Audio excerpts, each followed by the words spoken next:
जादुई सोने के आम। चंदनपुर नाम के गांव में एक कैलाश नाम का लड़का रहता था। कैलाश गांव में अपनी माँ के साथ रहता था और अपनी रोजी रोटी चलाने के लिए आम की खेती करता था। साथ ही अपने आम के बगीचे में काट छाट और पेड़ों की पूरी देखभाल करता था। वो इन सब में पूरा समय दिया करता था, लेकिन फिर भी उसके आम कभी आधे पके हुए रहते तो कभी कभी काले काले दागों वाले आम उगते। ऐसे आमों को जब वह बाजार में बेचने के लिए जाता तो उसके आमों को कोई भी नहीं खरीदता था। जब भी वह किसी व्यापारी के पास अपने आम बेचने जाता तो व्यापारी कहता, अरे अरे अरे भाई, ये आम कहाँ से उठा लाए हो? ऐसे आमों को तो कबाड़ी भी ना खरीदे भाई, भला मैं क्यों खरीदूं? बेचारा कैलाश उन्हें बेचने की पूरी कोशिश करता और कहता, सेठ, एक आम खाकर तो देखो, आपको ये खाकर ऐसा लगेगा कि मानो मुंह में मिश्री घुल गई हो। बहुत ही मीठे आम हैं। व्यापारी बोला, भैया जी, खाएंगे तो तब ना जब आम दिखने में अच्छा होगा। जब देखकर ही इन आमों को कोई खरीदेगा नहीं तो खाना तो बहुत दूर की बात है। निराश कैलाश अपने आम को लेकर वापस आ गया। अब तो कैलाश के लिए ये हर साल की कहानी बन गई थी। हर साल उसके आम रखे रखे सड़ जाते हैं, जिसके चलते उसके सर पर कर्ज का बोझ बढ़ता ही चला जा रहा था। अब तो कर्जदारों ने उसके घर आकर उसके सामानों को भी ले जाना शुरू कर दिया था ताकि वह अपना कर्जा वसूल कर सके। उन्हीं कर्जदारों में से एक था लाला। लाला भी एक आम के बगीचे का मालिक था, जिसके आम बाजार में सबसे ज्यादा महंगे दामों में बिका करते थे। लाला को कैलाश का गांव में रहना बिल्कुल भी पसंद नहीं था। असल में कैलाश के पिता और लाला के बीच में एक बार लड़ाई हो गई थी। तभी से लाला को कैलाश का परिवार कांटे की तरह उसकी आंखों में चुभा करता था। और अब कर्ज में कैलाश को डूबा हुआ देखकर लाला के खुशी का कोई ठिकाना ही नहीं था। एक दिन लाला कैलाश के घर आकर बोला, कैलाश, मैंने सुना है कि तुम्हारे सर पर कर्ज का बोझ बढ़ता ही जा रहा है।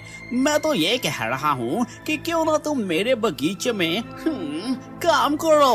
अगर तुम मेरी नौकरी करोगे तो कर्ज से बचे रहोगे, नहीं तो फिर तुम्हें सड़क पर आने से कोई नहीं रोक सकता। लाला को यूं हंसता हुआ देखकर कैलाश की माँ बोली, आज जिस पैसे में चूर होकर तू हंस रहा है ना लाला, याद रखना एक दिन तुझसे बड़ा आदमी बनकर मेरा बेटा दिखाएगा, लेकिन तुझ जैसे गिरे इंसान की जगह पर बेटे को काम करने नहीं देंगे। ये बात सुनकर लाला बहुत गुस्से से बोला, अरे ओ भूखे नंगे फकीर, इंसान को बातें अपनी औकात देख कर करनी चाहिए। मैं तो तेरी मदद कर रहा था, लेकिन अब तो सुन, तेरे पास सिर्फ 2 हफ्ते हैं तुझे अपने कर्ज को चुकाने के लिए। अगर इतने समय में तूने अपना कर्ज नहीं चुका पाया तो तेरे ही सामने तेरे घर और सामान की नीलामी कर दूंगा, समझा? ये कहकर लाला दरवाजे को लात मारकर गुस्से में घर से वापस चला गया। फिर कैलाश अपनी माँ से बोला, माँ, हम अब कैसे इस घमंडी लाला के पैसे चुकाएंगे?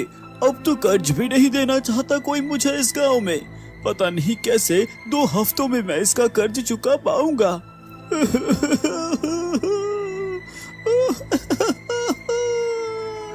ये कहकर कैलाश अपनी माँ की गोद में सर रखकर रोने लगा।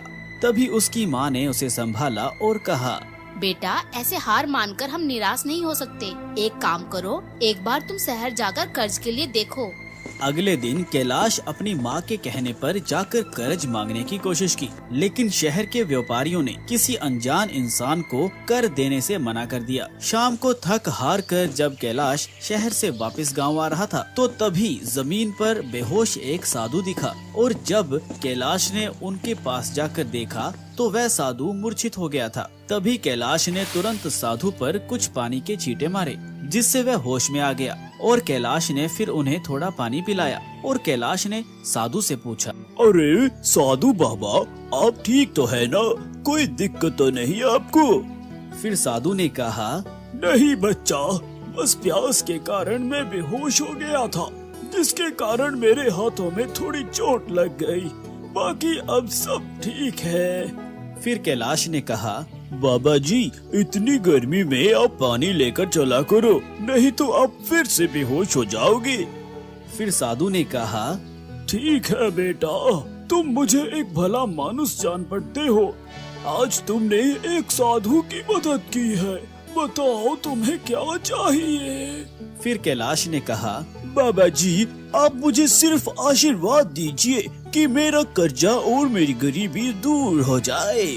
ये सुनकर साधु बाबा ने अपनी पोटली से कुछ सुनहरे बीजों को निकाला और उसे देते हुए कहा, इस बीज को बोते समय जिस फल का तुम नाम लोगे, ये बीज उसी फल का पेड़ बन जाएगा और उस पेड़ के फल से तुम्हारी सारी गरीबी दूर हो जाएगी।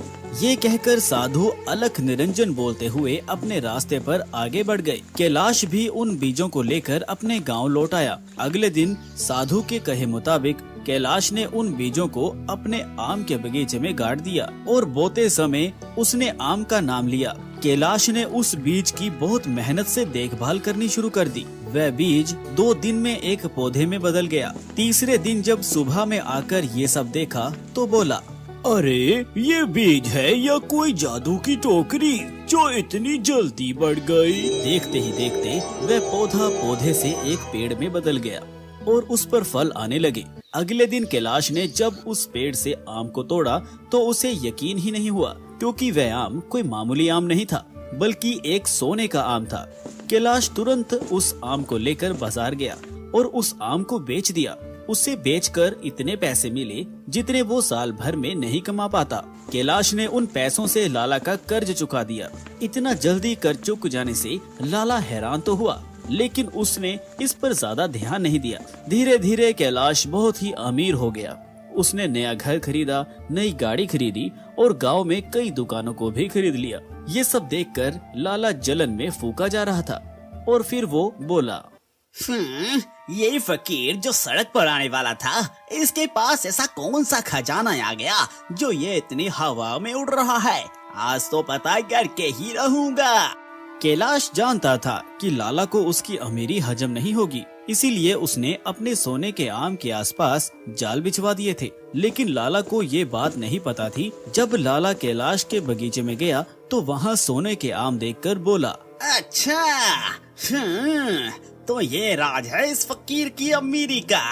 अभी इसकी अमीरी निकालता हूँ। आज इसके सारे आम गायब कर दूंगा। ये कहकर जैसे ही लाला आम के पेड़ के पास सोने के आम तोड़ने आगे बढ़ा, वैसे ही उसका पैर जाल में फंस गया और वह उल्टा लटक गया। लाला ने अपने आप को छुड़वाने की पूरी कोशिश की, लेकिन जब वह जाल से नहीं छूट पाया तो उसने चिल्लाना शुरू कर दिया, अरे अरे, कोई बचाओ, कोई मुझे बचाओ इस जाल से, बचाओ। उसकी चीख सुनकर कैलाश वहाँ पहुँचा और लाला को फंसा हुआ देखकर कैलाश बोला, लाला, मुझे पता था कि तुझसे मेरी अमीरी देखी नहीं जाएगी, इसलिए मैंने जाल बिछवा दिए थे। फिर लाला ने कहा, अरे कैलाश, मुझे माफ कर दो, मैं दोबारा कभी चोरी नहीं करूँगा। अब तो मुझे इस जाल से छुड़ा दो। कैलाश ने कहा, लाला, तूने मेरी गरीबी का बहुत मजाक उड़ाया है, लेकिन मैं सिर्फ तुझे इंसानियत के नाते छोड़ रहा हूँ। आइंदा से तू मुझे मेरे बगीचे के आसपास भी नहीं दिखना चाहिए। ये कहकर कैलाश लाला को छोड़ देता है। इसके बाद कैलाश ऐसे ही दिन दोगुनी रात चौगुनी तरक्की करता है। साथ ही वह जरूरतमंदों को कर्जा भी देता है ताकि कोई व्यक्ति भूखा ना सोए। एक हिमानी नाम का गांव था। गांव से कुछ ही दूरी पर एक भूतिया रेलवे स्टेशन था। गांव के लोगों का उस रेलवे स्टेशन से आना जाना तो क्या, उसके आसपास भी भटकते नहीं थे, क्योंकि उनका मानना था कि उस रेलवे स्टेशन पर भूत रहते हैं। हर अमावस्या की रात उस भूतिया रेलवे स्टेशन से भूतों की बारात निकलती है, वह भी पूरे गाजे बाजे के साथ। बारात में एक भूतिया दुल्हा अपनी पूरी पलटन के साथ गांव में आता है और एक जवान लड़की को अपने साथ ले जाता है। आज फिर वही मनुष्य अमावस्या की काली रात आ गई। घर में एक जवान बेटी है, कैसे मैं उसकी रक्षा करूं? घबराने की कोई जरूरत नहीं है, मैंने घर के सभी खिड़की दरवाजे बंद कर दिए हैं। कोई भी दरवाजा खटखटाएगा तो खोलना मत। आज हम में से कोई भी पूरा रात नहीं सोएगा। तभी महेश की बेटी आरती बोलती है, पिताजी, मुझे कुछ होगा तो नहीं ना? मैं उन भूतिया बारातियों के साथ नहीं जाना। मेरी बच्ची, तेरे माता पिता के होते हुए तुझे किसी से डरने की जरूरत नहीं है। पूरा गांव दहशत से अपने अपने घर में छिपकर बैठ जाता है। तभी गांव में ढोल और शहनाई की आवाजें आने लग जाती हैं। आवाज इस भूतिया बारात की ही थी जो रेलवे स्टेशन से निकलकर गांव की तरफ आ रही थी। गांव वालों, दिखाई और सुनाई नहीं देता क्या तुम लोगों को? देखो, बारात आई है, हमारा स्वागत नहीं करोगे? मेरी दुल्हन कहाँ है? कहीं दिखाई नहीं दे रही मुझे। अब भूतिया बारात गांव में आ चुकी थी। सुमन अपनी फूल जैसी बेटी को एक कोने में छुपाकर बैठी हुई थी। तभी भूत आगे की तरफ बढ़ता है और जोर जोर से हंसने लगता है। आज तो मेरी शादी है, बिना दुल्हन लिए मैं यहाँ से जाने वाला नहीं हूँ। तुम गांव वाले मेरी दुल्हन को साथ विदा करते हो या मैं खुद तुम्हारे मातम के साथ उसे अपने साथ ले जाऊं? गांव में पूरा सन्नाटा था, मानो गांव में कोई इंसान ही नहीं रहता हो। तभी वह भूतिया दूल्हा महेश के घर में दरवाजा तोड़कर घुस जाता है। तुम्हारा दामाद आया है, स्वागत नहीं करोगे अपने दामाद का? मेरी बेटी को छोड़ दो, वो अभी बच्ची है, उसकी अभी शादी की उम्र नहीं है। बेशक तुम मेरी जान ले लो। मुझसे झूठ बोलता है बुड्ढे। कल तू ही तो अपनी बेटी के लिए दूसरे गांव में रिश्ता देखने गया था। मुझे सब पता है, सब पता है मुझे। मेरी बेटी को हाथ लगाने की कोशिश मत करना, मैं उसकी माँ हूँ। मैं अपने जीते जी अपनी बेटी की शादी एक भूत से नहीं होने दूंगी। फिर क्या था, उस भूतिया दूल्हे को बहुत गुस्सा आता है और वो आरती के माता पिता को वहीं जान से मार देते हैं। आरती अपने कमरे में जैसे तैसे छुपकर बैठी थी। माँ, पिताजी, छोड़ो मुझे, मुझे अपने माता पिता के पास जाने दे। पर वो भूत उसकी एक नहीं सुनता।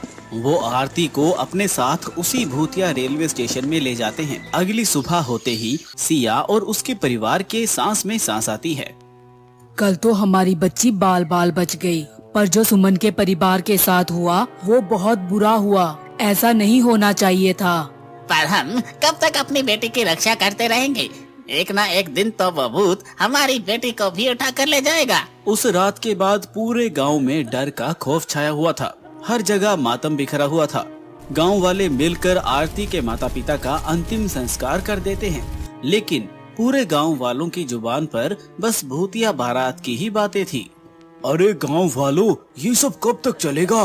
वो भूत बेधड़क आते हैं और हमारी आंखों के सामने हमारी बेटियों को उठाकर चले जाते हैं और हम बेबस लाचार बस देखते रह जाते हैं। महेश की बेटी आरती हमारी भी तो बेटी थी ना?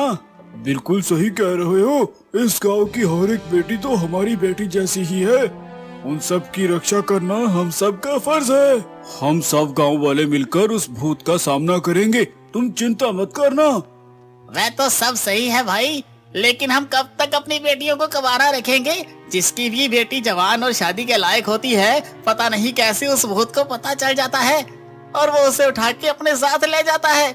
मेरी बेटी भी है और उसकी भी अब शादी होने वाली है। मैं कैसे अपने कलेजे के टुकड़े को उस भूत के हवाले कर दूं? अगले दिन पूरा गांव किशन की बेटी सिया के शादी में लगा था। एक तरफ सजावट तो दूसरी तरफ मिठाइयाँ बन रही थी। अब फेरों का समय था। दुल्हा दुल्हन मंडप में बैठे हुए थे कि तभी अचानक रेलवे स्टेशन से भूतिया बारात गांव की तरफ आ जाती है। सभी गांव वाले भूतों को देखकर अपने अपने घरों में छिप जाते हैं। अरे गांव वालों, तुम सबने तो मेरा साथ देने का वादा किया था ना, और कहा था कि हम इन भूतों का मुकाबला करेंगे। अब क्या हुआ तुम्हारे वादे का? तभी किशन की बेटी सिया और पत्नी यशोदा भी वहां आ जाती हैं।